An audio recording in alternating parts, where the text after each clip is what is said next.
this computer.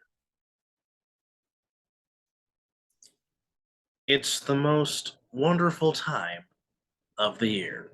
And no, we are not talking about Christmas, but for some of us, It does feel like Christmas. it is Christmas because we're talking about pigskin as we have reached our peak season of the Mizzle and Dub Show. And welcome to another edition of the Mizzle and Dub Show. Of course, I am Dub. He is Mizzle. And as you can see, somebody is wearing their team colors tonight, wearing their team spirit. As you see it, fear the spear, as we had our first full-fledged week of college football. Beautiful. And it was highly exciting. But the game of the night was the Florida State Seminoles against the Bayou Bengals of LSU.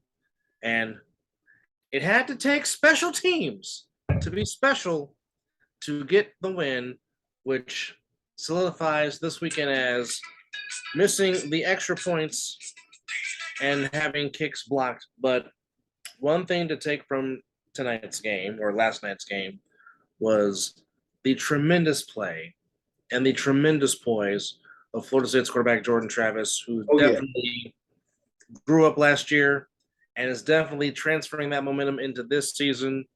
As Mike Norvell said at the end of the game when he was being interviewed, not the way you want to do it, but happy you get the win because at the end of the day, as Herm Edwards says, you play to win the game. So W's a W.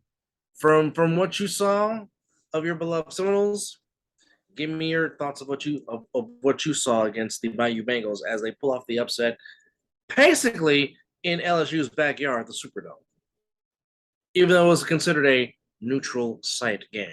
Let me tell you, my brother, let me talk about a roller coaster ride on that game. I mean, if you was at my job tonight, you pretty much heard me in one of those empty rooms. But no, what I saw from the game was that we can start fast. We got a decent defense. The defense is there. And as you said, the QB play.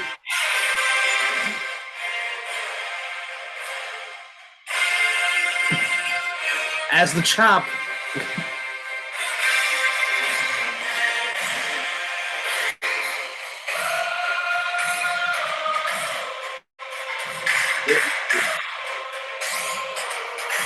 Go ahead and continue. Had to get that in there. No worries. That's all right. They understand. But the defense was there. Well, into the fourth quarter, they still show that they can't finish, as that's always been my thing with the team since Jimbo left, is that they can't finish. That quarterback, man, he's something else. And then the one-handed catch, I forgot the name of the receiver's name right now. I can't think of the Mr. Wilson made the tremendous one-handed grab, and not only that, to make the one-handed catch, but for Jordan Travis to stay in the pocket and take a targeting hit while delivering the football. Yes. Because, I mean, that was straight helmet to helmet. But Mr. Ontara Wilson had 7 catches. Yes. In the game. 7 catches for a $102 and 2 TDs. Yeah. Definitely have yourself a game, young man, against the Bayou Bengals of LSU. Oh yeah. And I love the defense because they a few times LSU got into the red zone and the defense either calls a turnover or blocked the kick, but the game shouldn't have never came down to that block extra point. I mean, my goodness. Like I said on my post, this team gave me heart failure. It was an emotional roller coaster watching them play today because they were playing so great, and you're like, okay, like they're really sticking it to LSU. Like LSU is a powerhouse. You know what LSU will bring, no matter who's the coach. Well, it just watching it just seemed like LSU's timing was off. Yeah. And I know it's Brian Kelly's first go around in the SEC, his first game as the head coach of the Bayou Bengals. And A lot of people thought that LSU would mop the floor with Florida State, but Florida State said, "Not so fast, my friend. Hold my beer." And Lee Corso, aka Florida Lee State. Corso, for a Florida State alum and head coach, was Yes. just like, "Hey, gotta give credit where credit is due. Special teams sometimes, plays factors in the game, and it did. And Florida State is 2-0 to start the season, which Well, I'm gonna tell you what the media is gonna say about this game. You will probably hear it. Is that Florida State already had a game since they played last week, and LSU, this is their first game. So it's almost like they're going to say that Florida State had a leg up per se, but it doesn't matter. It's almost like a team coming off a bye week. So yeah, I don't care how they look at it. I'm gonna just say this: the game was up and down. At the end, when it said 0-0, Florida State had more points than LSU. Fear the spear. We're 2-0. Let's move on to next week. But my analysis is they need to still learn how to finish a game. If you're gonna cut their throats off early, don't do it for 3/4. Do it for all 4. Finish the game. Don't make it interesting. That game should not have went to a blocked extra point. 2 drop touchdowns in the end zone. And This point, because they went on a 4th down. And Travis put the ball on the money on both occasions. Both of them. In their hands. As Pops would say, hit them in the wrong spot. In their hands. Well, just to recap the first week of college football, had some very, very interesting games, but that Ohio State Notre Dame game was yes. The score did not show did not dictate how the game was. Yeah. Yeah, that game was played. Oh my goodness. Very good defense on both sides. Yes. And in the first half, Notre Dame's defense had the Buckeyes stymied. They couldn't figure it out, but the Buckeyes find a way to get it done. They eventually pulled it away. But that man, Mr. Williams, that wears the number 3 in the scarlet and gray, was given the ball, and he kept saying, "Feed me, feed me, feed me." And eventually it wore down the Irish's defense, but I do think Notre Dame was going to be good. I like their head coach. Oh, their coach is outstanding. They have a good roster. They have a good roster. It's just got to figure out, can the quarterback play get better? And I think it will. And Old Dominion with the upset of Virginia Tech. So wait a minute. You were going to pay me just to come play a football game? No, you paid me to come win. They collected that check and walked out smiling. You play to win the game, not to get a doggone paycheck. And Old Dominion said, "You know what? We'll take the money. Why not? But we'll also take the W too." Hello. And they got the upset. Another upset in the top 10. The Gators in the swamp hold off the fighting Utes who came into the season and came into the game ranked number 7. That one also was a good game. I appreciate watching that one. That was the highlights of that one is like unreal. Well, Kyle Whittingham always has his teams prepared to play. That's why he's been a good coach for so doggone long with the Utes. But okay, before you go to the next game, can I say the game that I want you to talk about? Go ahead. How about we talk about the no defense? Yeah, there was no defense in this game. And brother, please give us the rundown of that game. If you placed money on the Appalachian State North Carolina game, and if you took the over, you definitely cashed out because give them the score. Go ahead and give them the score. As my brother said, there was absolutely, positively, unequivocally no defense whatsoever. And if you like offense, this was your game. Oh, this was the game for you. Yes, it was. Give them the score. Run it down for him. Well, the final score. Dang, there could have been a college basketball score. You took the words out my mouth. I was going to say that after you said the score. So we're already vibing. already. But, So run but into the final score was North Carolina 63, say what? Appalachian State 61. Say it again. Say it again. I don't think they heard. North Carolina Yeah. 63, Uh-huh. Appalachian State 61. My Okay. goodness. My goodness. Okay. North Carolina had a very big lead because North Carolina held Appalachian State scoreless in the entire third quarter. Right. So going into the fourth, North Carolina was up 45-21 to start the fourth quarter. Appalachian State put up a 40 burger in the fourth quarter. No defense. 40 burger. And they went for the win, and the receiver was wide open, and the quarterback overthrew the football. Just talk about heartbreak. Let's just talk about heartbreak in the football game. That's what you call heartbreak right there. That's more worse than two Florida State wide receivers dropping the ball in the end zone where it's perfectly placed where you're supposed. Never mind. But 63. Let's do the math on that. That's what 100 over 130. 124 points combined. 124 points 124 in the football game. in a football game. Yes. You would have thought that would have been the first half of a basketball game, like you just said. A basketball score. Or that could be a final score of like I said, a college basketball game. Yeah. That's ridiculous. No defense.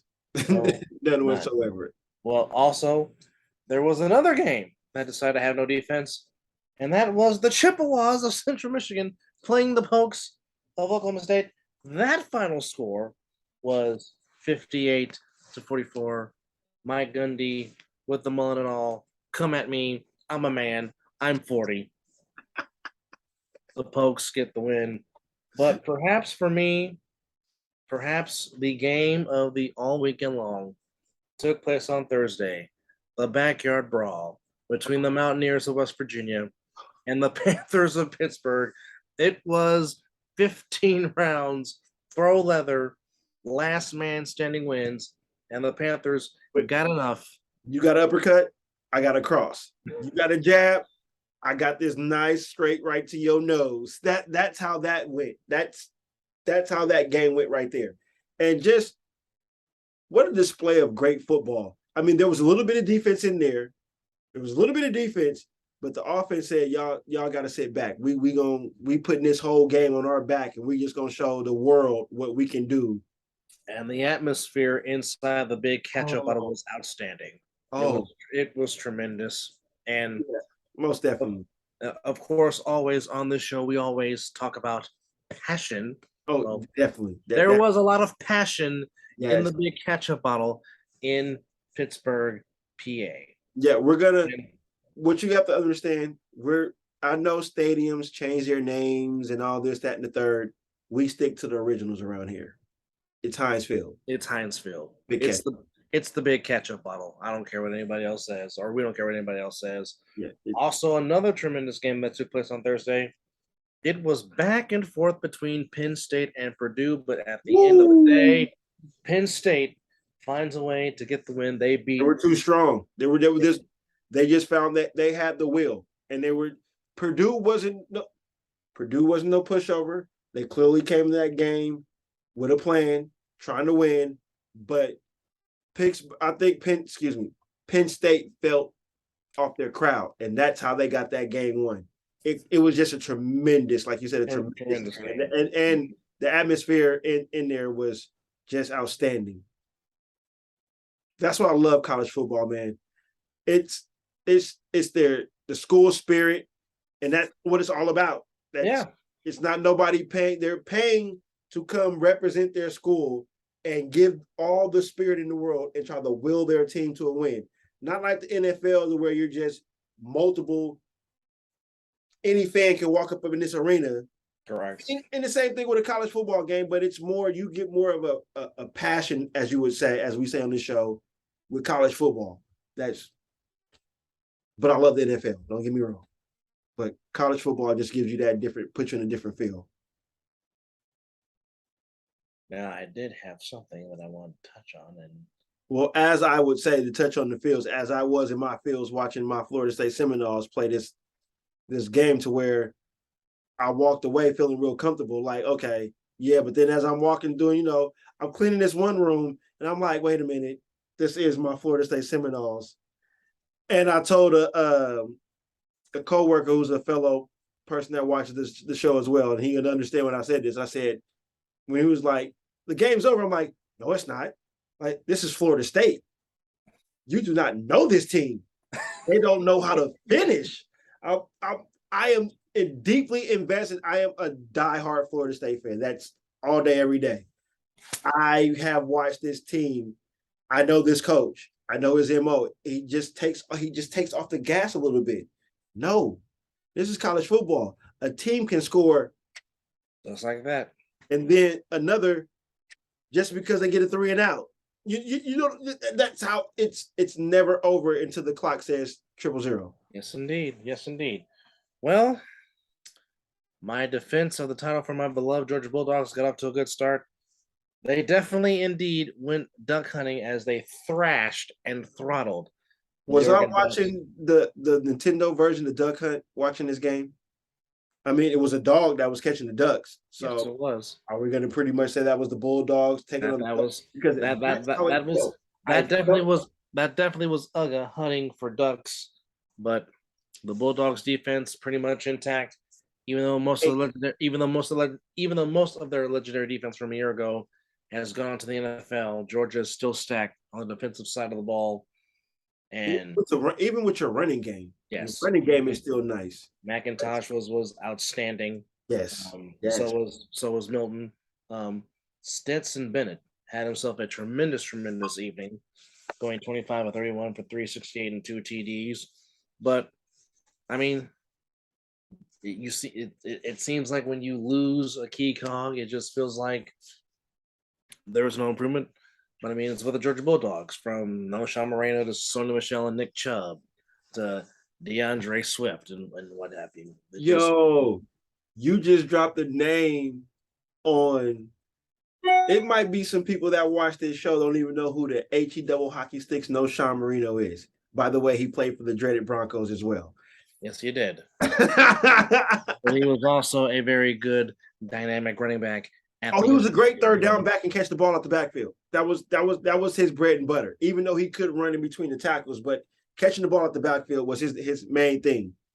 But give or take, yeah. Bulldogs won duck hunting. They beat the Ducks 49-3. Stetson Bennett was just tremendous, and I just don't know if the Oregon Ducks necessarily came to play. They made the long cross country trip to Atlanta, and just simply they left their offense and defense in Oregon for sure, or on the bus, one of the two. But now switching gears. Oh yeah, switching gears to that good old National Football League, as he is looking for the blackboard, I believe, but he definitely was not looking for the blackboard. I was just looking for something to show with the Raider symbol on it. I don't have. Well, I do have it, but it's small. But we don't have to. Everyone has watched this show long enough to know what we represent and anything. But let's talk about that sweet NFL. Oh my God! No. We're not going to talk about the NFL real quick. What we're going to do before we get to the NFL is we're going to give Serena Williams her roses. Yes. We are going to give Serena Williams her roses. And normally, a tremendous career. Normally, we would save that for the end of the show, but yeah, no. On we're doing that Friday night. Serena took one last bow. Oh my goodness. And she went out like the fierce competitor that she is. Yeah. I mean, the last set alone was tremendous drama You had the whole stadium in Arthur Ashe Stadium in New York just filled with cameras. I mean, you even had Saquon Barkley over there doing motions like he was on the court, like her trainer or something. I mean, even Tiger Woods with the fist. But I mean, oh my goodness, Serena Williams has transcended. Yeah, tennis. Spike Lee was at the dang tennis court. When have you ever seen every star you could possibly think of? Probably when have you ever seen Spike Lee at a tennis match, let alone the U.S. Open in New York? But yeah, I know she wanted to give one more go. Of course. And again, like we said a long time ago, I said Serena absolutely has nothing to prove. No, she is walked away right now, and she would have got her roses right now. She is without question the GOAT of women's tennis. Oh, yeah. What her and Venus did transcended women's tennis. Of course, no disrespect to Navratilova, none of the previous greats, but the Williams sisters on Serena transcended what Martina and Chrissy ever did. Venus and Steffi Graf, and don't forget Steffi Graf. Steffi Graf and Monica Seles. I mean, there have been some great women's tennis players that have. There ain't been no Serena Williams. They're not Serena Williams. I don't think we will get another. I mean, there's some young up and talent right now. I'm like, wow, okay, you might get there, but there's no one that hit the ball with like the. Serena was trying to kill that ball. Yes, she was. She was trying to Benny Jet Rodriguez a tennis ball. Okay? And if anybody understands the reference of what I just said, that's the Sandlot. She was trying to Benny Jet the baseball as a tennis ball. I mean, just what a tremendous. Well, like I said, I wish I could have seen her live because I didn't even know that tennis came this close in our area. Like when they do that little tour thing, it comes around here. I didn't even know. Really? The whatever they do, I think there's one in San Jose. Well, I know. Well, they've been going to San Jose for years because I know for the longest time the WTA tournament did the. I think there's one that they come around in this area. I'll do further research to make sure that we're speaking facts right now, and if not, I will come back on the show and say that I'm wrong.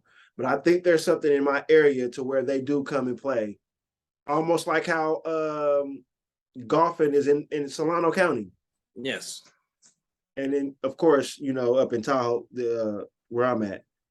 But I just wanted to take a few minutes. I know we did that at the end of the show, but I couldn't wait to give Serena her love because we watched the braids with the beads in it to cat suit and everything that this woman has done has been and see walking at Wimbledon straight up. Well, like I said, where did it Dub, my brother, where did it start and where did it end? Where are the Williams sisters from and where did it start and where did it end? Well, like I said, not bad for a girl born in Saginaw, Michigan. Holla. But raised up in Compton, West Side, IA, throwing up the dub. I mean, enduring what Rich. I mean, here's the thing: if you have not seen King Richard, beautiful movie by the way. Do yourself a service. Beautiful movie by the way. And go watch that movie. And I know the controversy with Will Smith and all that, but Will Smith showed you why he finally got his due to win Best Actor at the Academy Awards. Yes, I know the whole Chris Rock drama, but that movie showed you why Will finally got his due winning Best Actor because Will could have won Best Actors for a lot of roles he's been in. Multiple movies. Mainly In the Pursuit of Happiness. How he still did not get Best Actor, I will never know.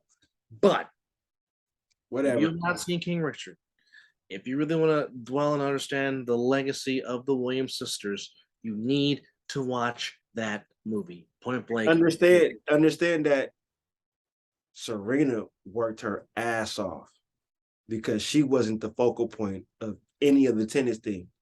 It was Venus. It was all about Venus. And that movie showed you the hard work and dedication that Serena put in to get to where you seeing that we're talking about her roses right now, to where I stopped the NFL conversation to give this woman her props, because just like Tiger did in golf, Serena and the Williams sister. I'm okay. I can we can do a whole segment about Serena Williams right now. I can go on. I can go on. She transcended women's tennis. Yes. Inspired a lot of women to want to play the game of tennis, and will be women's tennis greatest ambassador now that she has hung it up. As the same with Billie Jean King, who was actually there in attendance. Yep. Same thing with Chris Evert. The same thing with Martina Navratilova. Yep. Monica Seles, Steffi Graf, and so forth. But I mean, like I said in my post, Serena just simply put, thank you. And they played the appropriate song for her by Tina Turner. Of course, she really is simply the best. She is the GOAT of women's tennis. GOAT. 23 Grand Slam. GOAT. 23 of them. Hey, what we said when Charles Woodson retired, just give her the jacket. Whatever they do in tennis, where you put them in the Hall of Fame, just give it to her now. There should not be a wait. Just. But now, thank you for giving me that moment, brother. Oh no problem. Because I felt that we would have dragged football along, and we'd have gave Serena like a minute, but she deserved that time we just gave her right now, because it's just a tremendous career. Definitely will be a first ballot tennis Hall of Famer for sure. Oh yeah, and then we know what, when Venus decides to retire too. No disrespect to Venus, because she done her thing too. But it's right now Serena, and it's something. It's always sometimes the younger sibling that always tries to outshine the older sibling. Yeah. I mean, we see it all the time with Eli, the funnier of the two. We was talking about that in pre-production. With that red hot sauce, he puts that shit on everything. On everything. And then gives the Eli face, the trademark typical Eli. There it is, the Eli face. Now, going full-fledged back to the NFL. Go. Let's go. Let's do it. It starts for real Thursday night in Inglewood, California, as the Inglewood Rams raise their banner, their second Super Bowl banner, as they will host the Orchard Park Bills. Some might say this possibly could be a Super Bowl 57 preview, as the road to Glendale, Arizona, and the big toaster that is State Farm Field, the site of its third Super Bowl, the fourth time the state of Arizona is hosting it, but the road to the big toaster begins starting in Inglewood with the Rams and the Bills, which the Bills are on the cusp. They have been that close. 30 seconds. And to no cigar. Can this finally be the time the Bills finally get over that hump and perhaps make a run? And for the Rams, they put everything on the line, spit everything to, in a sense, win this Super Bowl, and then seeing a lot of your key free agents leave. But at the end of the day, they still have that guy by the name of Cooper Kupp, who just gets open, seems like on every single play. So how do you dissect this matchup between the Bills and the Rams? Well, first of all, we're going to talk about Matthew Stafford. He has some kind of form of a lingering injury going on, which the Rams are trying to downplay it, but it seems to be something that's bothering him. So we're going to start to see how if Matthew Stafford is going to be able to come out there and be Matthew Stafford. I have no worry about that defense because they got 9-9 on the side, and you can triple. You matter of fact, you can put all the offensive alignment on Aaron Donald, and he will still get you a quarterback.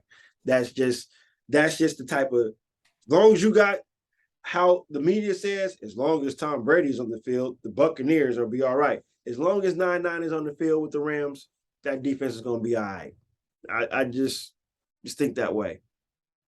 As for the Bills, they need to drop what happened last year. Correct. come out with that same determination that got him to that situation, but just know to alter what happened in that situation. Forget about it, move on. I see a big year from Josh Allen. I just I think do too. I do too. think that he took certain players have that thing to if something happens to them in a negative way in their mind, they look at it, they zero in on it, and they move on and they freaking move on. I believe Josh Allen's going to have a tremendous year and just come out there and play good football. I think he has a legitimate chance to be the MVP. I really do. I really do. Because I mean, he, as you've said, he has gradually improved every year. Every year he's been in the league. And he has taken greater strides every single year. And now Milwaukee is starting to give him some. They're starting to give him some pieces to where he may finally can put it all together. Yeah, because he is. Well, let's be real, bro. It wasn't him that cost the game last year. Not at all. Defense. Not at all. It was a defense. It was. I mean, what do you expect him to do? He did what as you want to do as your franchise quarterback. He took the team down to the. Well, he scored a fucking touchdown. Let's just be real. He went More down than once. the team and scored a touchdown. More than once. What was the defense doing?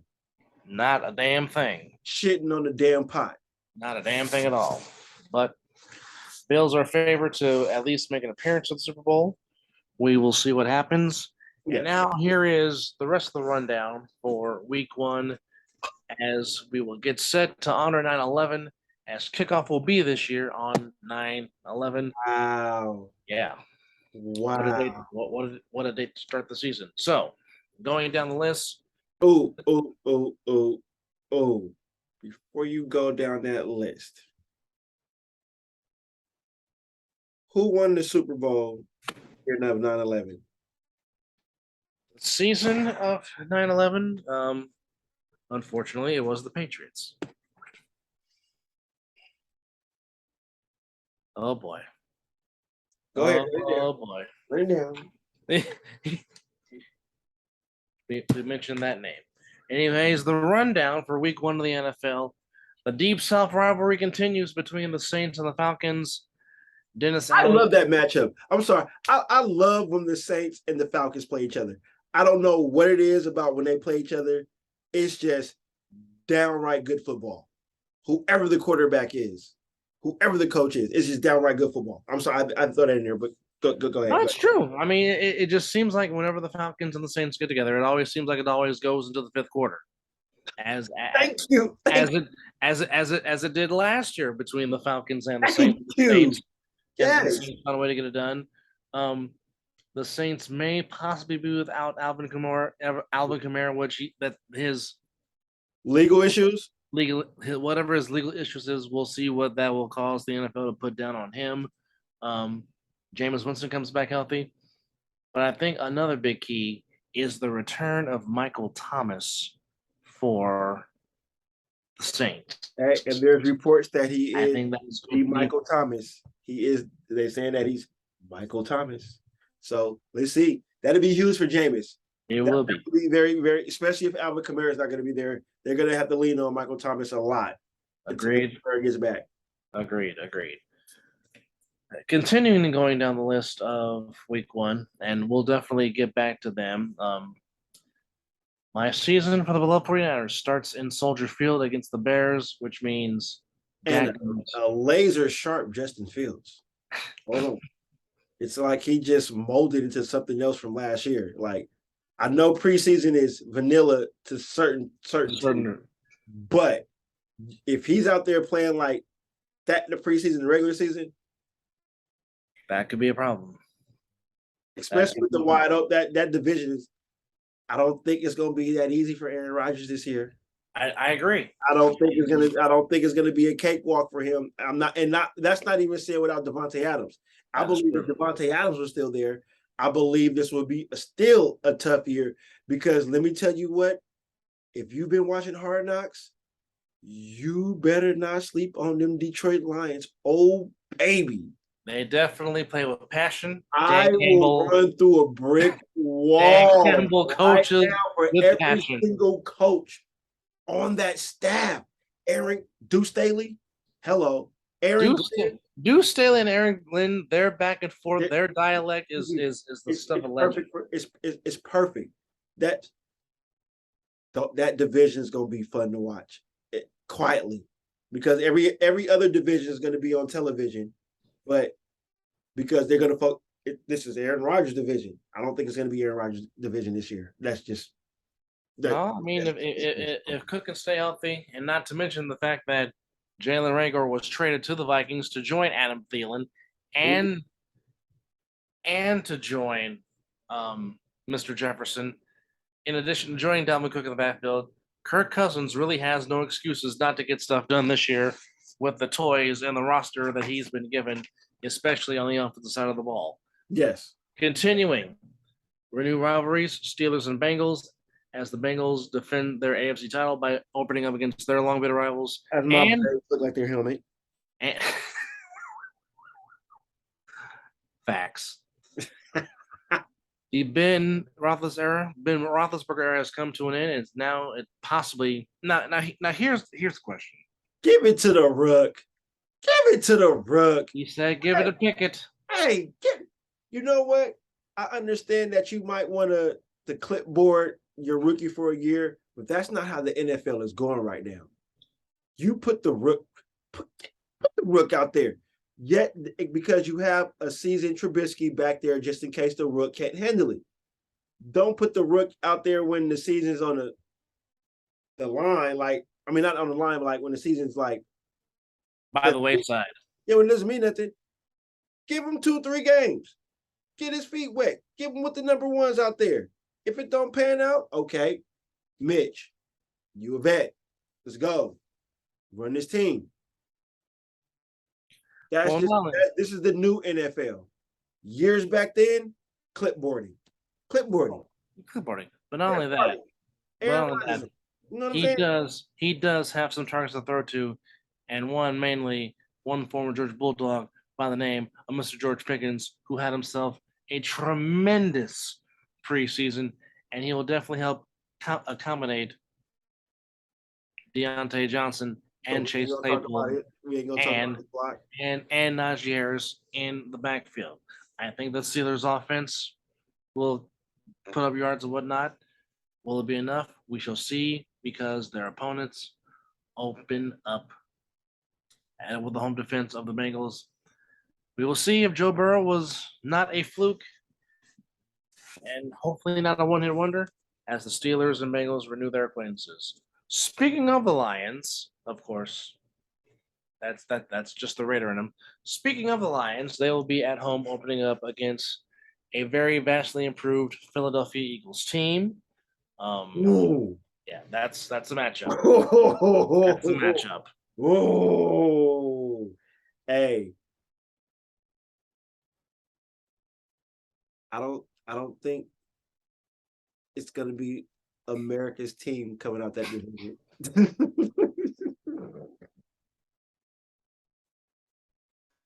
Oh boy.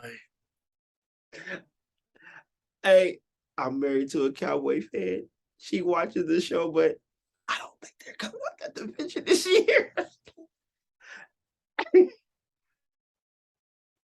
And we haven't even gotten to division predictions and Super Bowl predictions yet. The Eagles are in win now mode. I still see the Giants. The Giants are about they're a year or two away. I believe in their coach and their offense that they're gonna run. I just don't believe in Daniel Jones, so they're gonna run with that for this year, and they're gonna see that Daniel Jones ain't no, because he's not Josh Allen. That's all I'm gonna say about that. He's not Josh Allen. No, he's not. So, but Jalen Hurts does have some targets. He does have. Why doesn't he does have Devontae Smith, and now he has another full repertoire at his going. So now there's Jay. Yes. the former We can play football, ladies and gentlemen. former Titan. We're Not gonna- to mention, you still have Dallas Goddard at tight end, and you Oh, still have Miles Sanders oh, at the running back position. if he can stay healthy. If he can stay healthy, same thing with Miles Sanders. That's what I was talking about, Miles Sanders. They got to stay healthy, but also the Lions will give you some spunk. The Lions will give you some fight. The Lions will just learn how to play and do everything the right way, just because that's just who they are. That's just what they do. Going down the list, What else we got? team that my partner has been despising for the last 20 years makes their season debut as the Patriots go on to South Beach to take on the Miami Dolphins. And of course, friend of the program, Mr. McDonald, his beloved Jets at home taking on the Ravens. And then there's Sorry, Keith, but y'all ain't winning that one. Joe Flacco getting the start, Ravens on defense, but who knows? Former Raven versus current Raven? But who knows? Even if Washington will go with no finger, this is 7-Eleven we're talking about, and this is purified water. But this is also the in-season debut of, God help us, the doggone Washington Commanders. Commies? The Commies. Again, I'm still trying to figure out and understand I'm just gonna call them Washington. why does Daniel Snyder have an idea to showcase all my TBS friends with this? I'm not understanding it. You had 2 years to come up with a good name, and you come up with the Commodores. Well, I'm just gonna make this brief when it comes to the Washington team. Daniel Snyder should have been out the league a long time ago. Okay, move along. I'm done. We're not gonna do it. We're not gonna do it. Move along. Because the show is coming to an end because both of them have to go to bed. But yeah, let's move along. Because Daniel Snyder is a whole show by himself. Yes, he is. But the Commies are hosting the Jaguars. But the Jaguars under a new regime, under Doug Peterson, and of course, very happy to see Travis Etienne, the rookie from Clemson, who didn't have a rookie season last year because he was battling injury. He's on the squad this year. Looking forward to seeing that. Got the Colts and the Texans, and a very, very rare late game that the Giants would host the Eagles.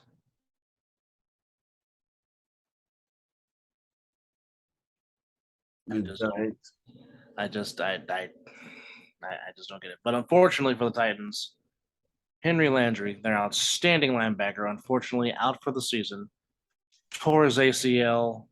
It just sucks because the man was coming into his own as an edge rusher defender. That hurts the Texans. It does. The Colts, in the debut of Matty Ice, for so long the face of the Atlanta Falcons franchise, now is at the big horseshoe wearing the big blue number 2.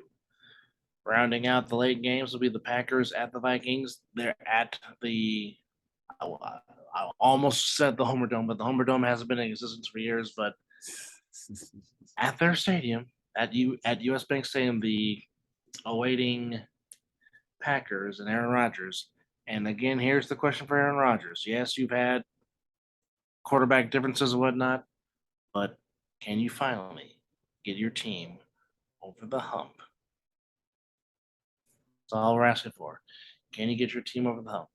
Another good intriguing matchup, and you will be the biggest Cardinals fan that day, as the Cardinals will indeed host the Chiefs at the Big Toaster in The Big Toaster. Arizona.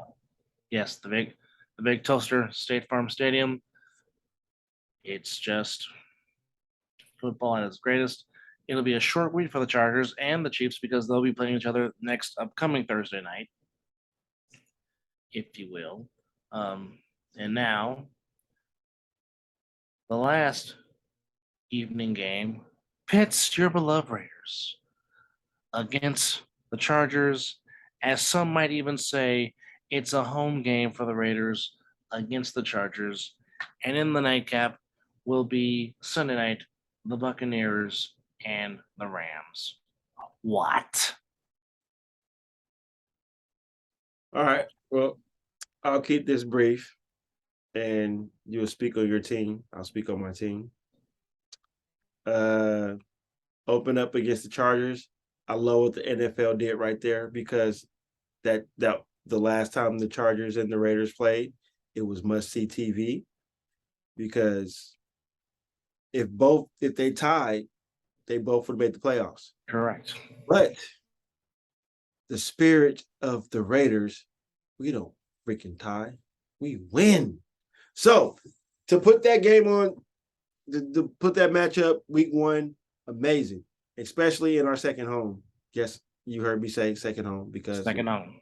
we're gonna sell that stadium out for them. We'll help them out. We'll you know we'll come in with the cash and help them out with that. But it's gonna be a good game. It's gonna be a test. What I'll be focused on in that game the most is what our offensive line will do with Joey Bosa and Khalil Mack, Derwin James. The thing is, there's no J.C. Jackson, so I expect Adams, Winfro to just shred it up, and don't forget about Johnson because he'll take the top of the field off right with that. So I'm not gonna give a full-fledged prediction how that game is. I'm just gonna want to watch it, and I'll have predictions after week 1 because I would like to see how they match up against a powerhouse that's supposed to be in the playoffs and damn near to the Super Bowl. A lot of media experts got the Chargers winning the division and getting to the Super Bowl. I just don't understand how they have the Broncos with a better percentage than my Raiders. I don't get it. I mean, I understand it. The Chiefs, yes, because they have Patrick Mahomes and Andy Reid. That's always going to happen in Kelsey, when you have that tandem. But without Tyreek Hill, they're going to open it up. But I will have furthermore talk about my Raiders after week 1. I'm just open-minded with that. So the floor is open for you to end off with your Niners, and then we'll be back after week 1. We'll try to do a show after well, like I said, or like we have said, football season, it is our peak time. So you'll definitely be getting more than one shows because it involves the good old pigskin. In regards to the Niners, it seemed like to me most of their roster was set, with the exception of a few hiccups in the secondary and trying to figure out who is going to be. The secondary for y'all can never stay healthy. No, not at all. Always rotating players in and out of your secondary. Not at all. That's been the bad spot for you guys. I don't get it. Yes, it has.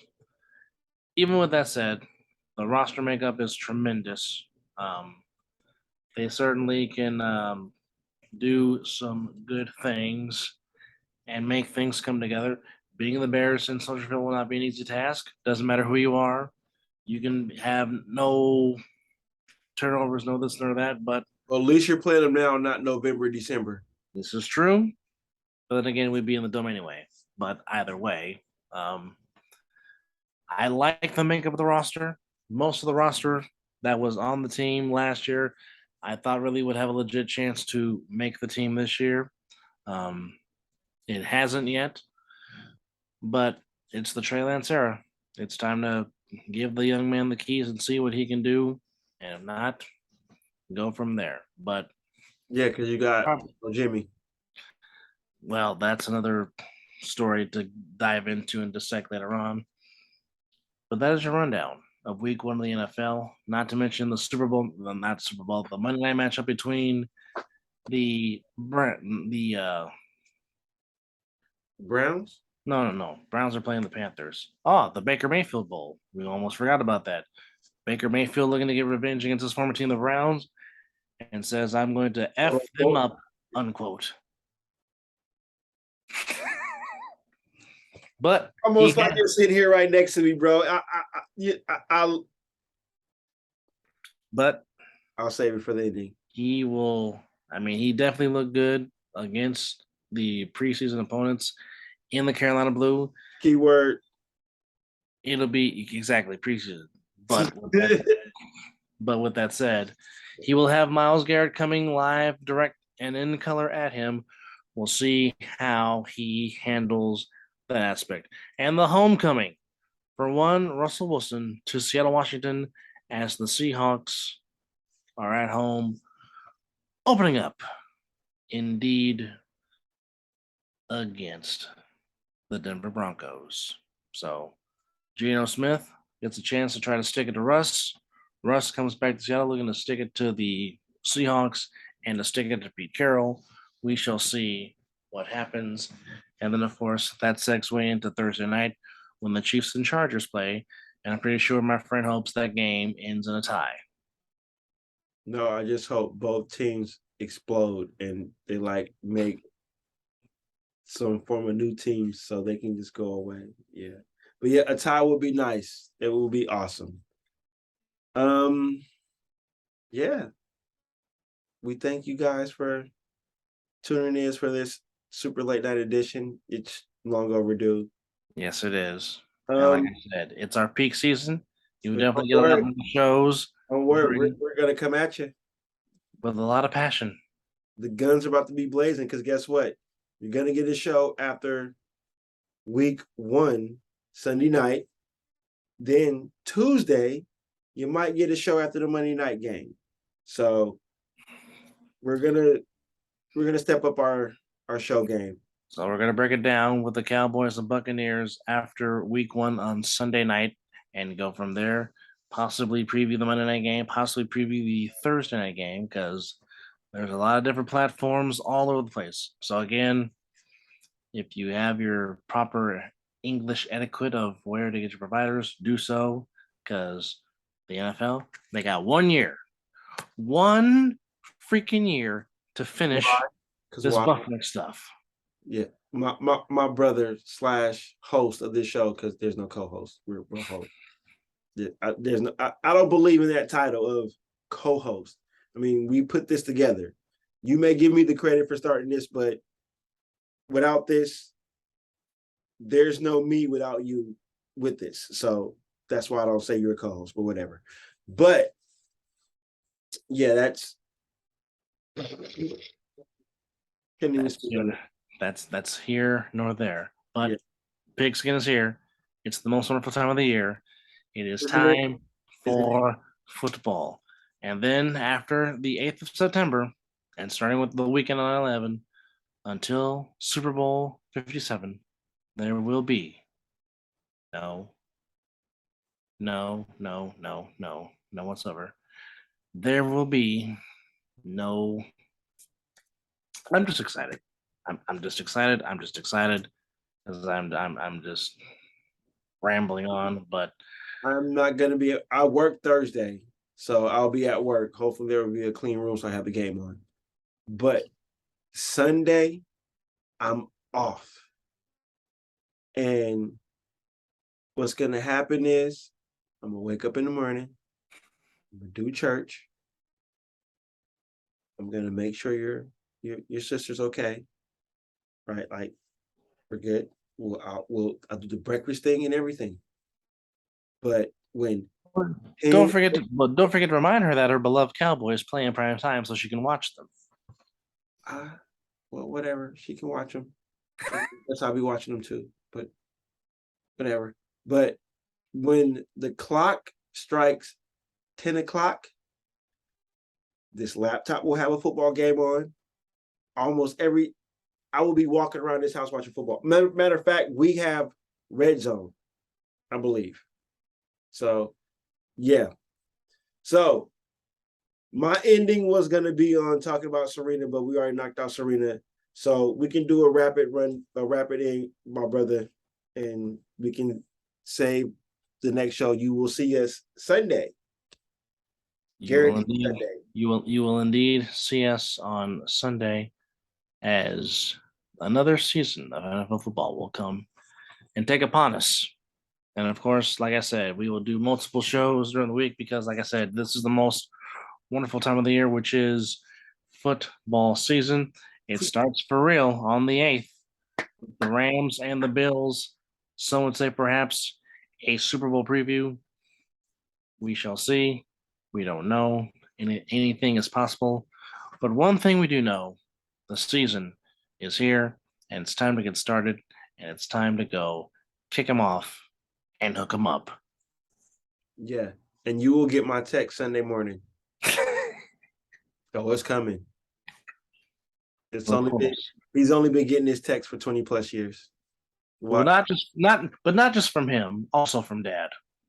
To which hopefully he does it this year because I am still I'm mad. gonna remind him. I'm gonna remind him. I know you will. He's gonna just tell him. Matter of fact, it might be a group text. It might turn into a group text. So if it's a group text, that means he will respond. So it can happen. New season, new year, new us. But one thing that doesn't go away is the passion for sure. Oh, that's right. So, ladies and gentlemen, that is my brother Dub. I'm Mizzle. Thank you for watching another great show. Well, I hope it was a great show. But yeah, it's football season, so expect to see these mugs a whole lot more.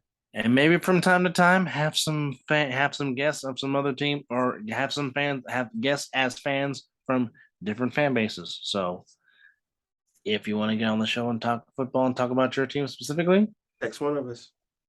text one of us or put in the comments. And by the way, good luck to your fantasy football teams because guess what? I win. So yeah. Yes. About that. And fantasy football is upon us. And in the Cosell Football League, the prize is 260 big ones for the winner of that fantasy league. But as my brother once always says, it is 5 o'clock.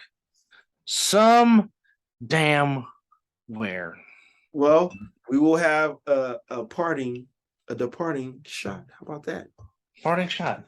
Well, my drink is gone, but I will definitely take a big ass sip of water. I should have did that too, but it was convenient that it was right next to me. It was right next to you. Oh, why not? Why not? I gotta go to work till 3:00 p.m. But it is 5 o'clock somewhere. Somewhere. And by the way, just a heads up to what future shows will be. There could be a special edition of the Mizzle and Dub show to where will Mizzle be at in about 2 weeks? Stay tuned. You shall find out. Cheers, my brother. To another show. And you guys will see us in a couple of days. A lot more often. It's 5 o'clock somewhere. Thank you for watching. Good luck to all your fantasy teams. We love you guys. Let's enjoy some good old-fashioned NFL football. And college. Somebody cue up the band. Just don't have the band run out onto the field. All right, bro. Great show, man. Indeed.